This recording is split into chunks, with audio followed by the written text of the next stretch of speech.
Nah kalau karbon, karbon itu kan apa ya? Cuman bisa Di kita rasakan gitu, nggak bisa kita pegang atau Iya, kantong iya. plastik.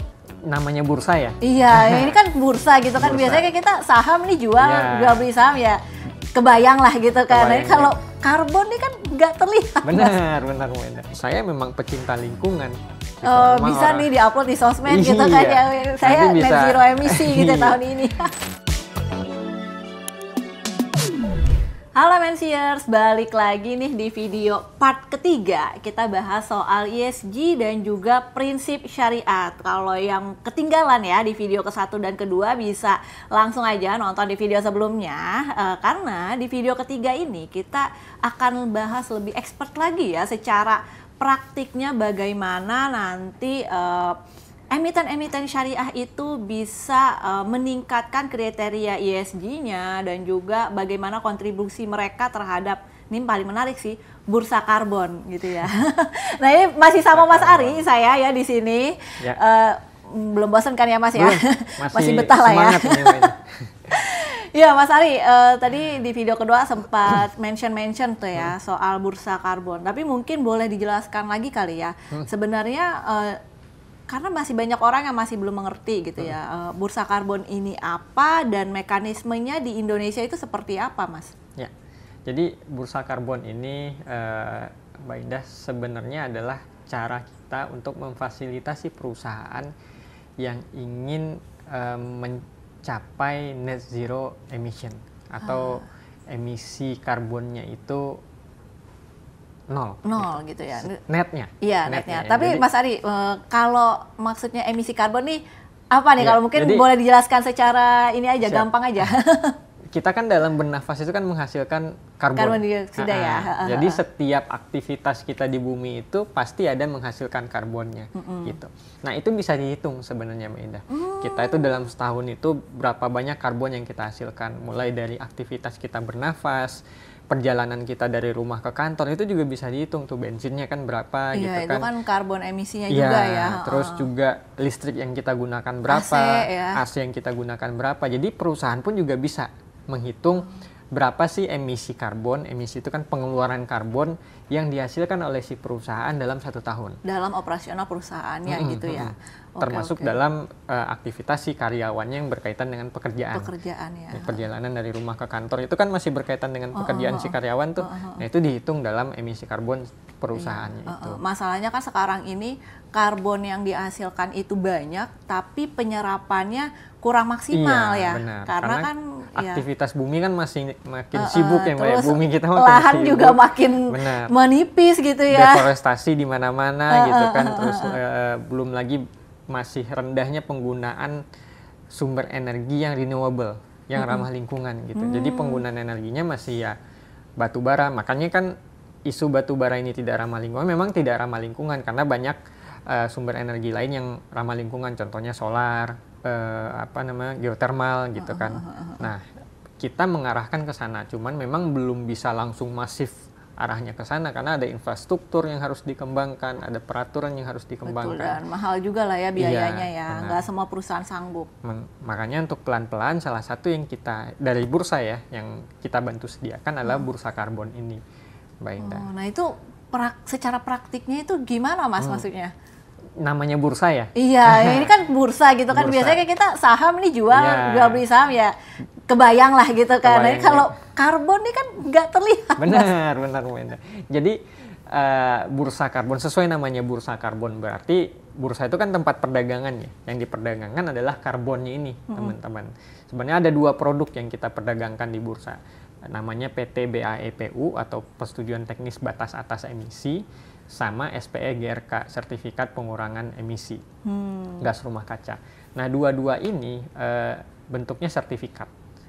Kalau saham kan sebenarnya bentuknya juga sertifikat, Iya, tapi tapi atas kepemilikan perusahaan. Iya, betul. Nah, ini kalau PT BAE itu sertifikat yang diberikan kepada perusahaan oleh pemerintah untuk batas atas ya.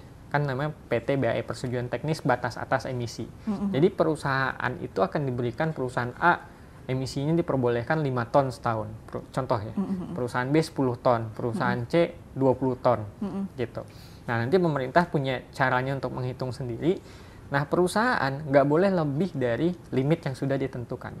Kalau perusahaan lebih dari limit itu, dia harus mencari kemana nih untuk ngeganti itu. Gitu. Itu bisa dibeli di bursa karbon. Penjualnya siapa? Perusahaan yang pengeluarannya itu kurang dari limit. Jadi misalnya ada perusahaan B tadi 10. Ternyata dalam setahun dia emisinya cuma 8 ton. 2 tonnya ini bisa dijual di bursa karbon. Dibeli sama perusahaan lain yang emisinya itu lebih dari limit yang udah ditentukan sama pemerintah tadi. Gitu. Jadi secara nasional limit atau batas atas emisi kita itu sudah ditentukan sama pemerintah. Misalnya secara nasional 500 ton. Nah, 500 ton ini nanti dibagi nih ke perusahaan A, B, C segala macam gitu kan. Nanti dibagi untuk aktivitas perusahaan di negara kita. Nah, jadi nggak boleh lebih dari tingkat itu. Untuk memastikan itu, jadi yang lebih beli dari yang kurang beli dari yang lebih. Yang kurang lebih dari yang iya. Gitu. Itu yang pertama, Mbak. Yang kedua ada produknya SPE GRK. Ini kalau bahasa umumnya karbon kredit. Jadi perusahaan-perusahaan yang punya proyek-proyek ramah lingkungan itu kan menyerap karbon lebih banyak daripada daripada menghasilkannya. Gitu. Misalkan ada proyek geothermal, salah satu emiten kita kan ada proyeknya itu geothermal energi. Nah, si proyek itu bisa menyerap karbon let's say 5 ton dalam setahun. Nah, penyerapan karbon ini nanti didaftarkan ke pemerintah, dibuktikan dengan memang dihitung sama lembaga yang independen. Oh, ternyata memang proyeknya itu bisa menyerap 5 ton karbon dari bumi. Artinya proyek ini ramah lingkungan. Dia tidak menghasilkan karbon, tapi menyerap karbon, mengurangi emisi karbon gitu. Nah, ini bisa dijual di bursa karbon. Gitu. Nanti perusahaannya akan dapat hasil penjualannya, ibarat IPO lah. Gitu kan. Terus kemudian uangnya itu digunakan lagi untuk bikin proyek lagi yang ramah lingkungan juga. Gitu. Jadi ada trade off gitu, Mbak. Orang-orang atau perusahaan-perusahaan yang punya proyek ramah lingkungan, dia bisa menjual hasil dari proyeknya, kemudian dibikin lagi proyek-proyek lain yang juga ramah lingkungan. Di sisi lain, perusahaan-perusahaan yang nggak bisa untuk menghasilkan proyek ramah lingkungan, tapi pengen dan ada kewajiban juga nanti dari regulasi mengharuskan mereka untuk net zero, mereka harus beli kan. Belinya itu ya di bursa karbon. Berarti masih B2B lah ya, nggak retail tuh nggak bisa masuk karena tadi secara praktik kan memang ini bursa karbon ini memfasilitasi perusahaan yang ingin mengurangi emisi karbonnya saat gitu ya. Ini saat begitu, ini Mbak. Karena regulasi juga begitu. Tapi sebenarnya ada yang cerita unik nih, Mbak Indah. Apa tuh? Kita sebagai individu juga bisa menghitung emisi karbon kita dalam setahun itu berapa. Bener sih. Kan? Nah, kalau saya pengen bilang saya itu orangnya net zero emisi. Jadi setahun saya misalnya ngasilin 1 ton. Tinggal dibeli itu di bursa karbon 1 ton. Jadi di akhir tahun ketika ulang tahun saya bisa bilang tahun ini alhamdulillah net zero emisi. Gitu. Jadi bisa kayak perusahaan dan branding Gen Z-nya bisa beneran saya memang pecinta lingkungan. Gitu. Bisa nih diupload di sosmed gitu kan ya. Saya net zero emisi gitu tahun ini. Itu bisa. Menarik sih itu memang. Oke. Tapi Mas Ari, ini kan pertanyaan yang mungkin lazim ya, banyak orang tanyakan ya. Kalau kita edukasi soal saham kan orang juga banyak tanya, emang boleh saham ya kan diperjualbelikan gitu kan? Mana barangnya nggak ada gitu kan? Kan ini bisa nih gampang dijelasin. Ada, itu kan sertifikat kepemilikan perusahaan. Sama kayak Bapak Ibu beli rumah gitu kan. Saya biasanya suka bilang gitu ya kan. Sertifikatnya dibawa pulang, rumah itu milik Bapak Ibu gitu. Kalau mau beli perusahaan, Bapak Ibu beli sahamnya gitu kan. Nah, kalau karbon itu kan apa ya? Cuman bisa kita rasakan gitu, nggak bisa kita pegang atau kantong plastikin. Nah itu gimana Mas Ari? Siap. Jadi bukan berarti cuma karena dia di awang-awang nggak bisa kita pegang, nggak bisa kita lihat, bukan berarti dia nggak ada, gitu kan? Iya betul, tapi ada gitu. Tapi dia ada dan itu memang divalidasi sama lembaga independen, sama auditornya, dan kemudian didaftarkan ke kementerian. Gitu, baru bisa dijual di bursa karbon. Nah, itu proses itu nggak pendek tuh, Mbak. Jadi prosesnya lama, mulai dari si perusahaan membuat proyek itu, terus kan dia juga akan menghitung tuh dari proyeknya nanti kira-kira estimasinya bisa menyerap berapa ton karbon gitu kan, terus kemudian divalidasi sama auditor, terus didaftarkan ke kementerian, itu kementerian juga nanti akan validasi lagi gitu, baru bisa nanti didaftarkan di bursa karbon. Nah itu sekarang itu sudah regulasinya sudah membolehkan. Nah secara syariahnya gimana? Iya, itu. Kita sedang meminta pendapat ke DSN MUI terkait bursa karbon ini. Nah, jadi buat teman-teman yang bertanya-tanya, doain aja, mudah-mudahan segera ada fatwanya, segera ada pendapat dari ustadz-ustadz kita di DSN MUI terkait dengan bursa karbon di Indonesia. Tapi sebagai gambaran, di negara tetangga kita di Malaysia, Mbak Indah, itu bursa karbonnya sudah dapat title syariah. Jadi boleh gitu. Dan sebenarnya secara mekanisme produk kita sama persis. Sama persis lah dengan yang ada di Malaysia. Sebenarnya di negara manapun kurang lebih hampir sama ya. Kurang lebih hampir sama, karena memang kan kita standardized ya di negara di Eropa misalkan, yang diperdagangkan sama tadi, cuman beda istilahnya.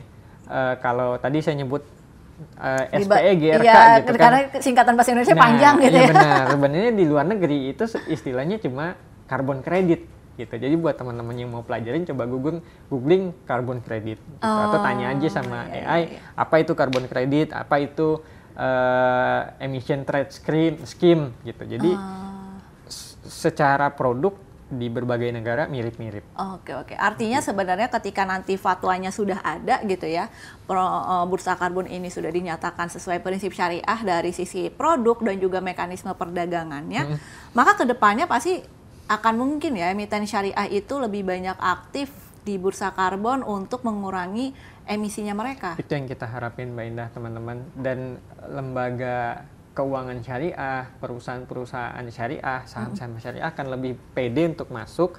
Misalnya dia mau bank syariah nih, pengen net zero emisi, dia bisa beli di bursa karbon yang memang sudah dapat fatwa dari DSN MUI bahwa itu syariah. Oke, iya benar kan, bisnis yang memang dia udah menetapkan bahwa dia adalah syariah, akhirnya dia tadi beli karbonnya lewat bursa karbon, dan itu mungkin nanti ketika ada penerapan kriteria ESG dalam prinsip syariah, dia juga nantinya bisa masuk gitu ya Mas Arya. Oke. Jadi ini mudah-mudahan bisa permintaan fatwa ini membantu pasar modal syariah juga makin besar. Oke, wah menarik sekali ya teman-teman ya. Sebenarnya ini masih banyak yang harus kita bahas, cuman kayaknya teman-teman pusing. Podcast sendiri tuh, iya, kayak kita podcast sendiri ya ngomongin di DX Carbon ya. Cuman at least di sini teman-teman udah pada tahu bahwa sebenarnya prinsip syariah itu pada dasarnya tidak menyalahi aturan kelestarian lingkungan, tapi memang perlu adanya kesesuaian lagi ya Mas Ari ya, karena kan tadi kalau ngomongin prinsip syariah yang memang sudah clear haramnya gitu kan, itu memang harus diterapkan gitu kan. Tapi kan kalau untuk yang ESG ini karena kriterianya itu tidak ada dalil clearnya gitu ya, sehingga kriterianya itu bentuknya dinamis. Iya. Kan yang dalilnya janganlah kamu membuat kerusakan di bumi.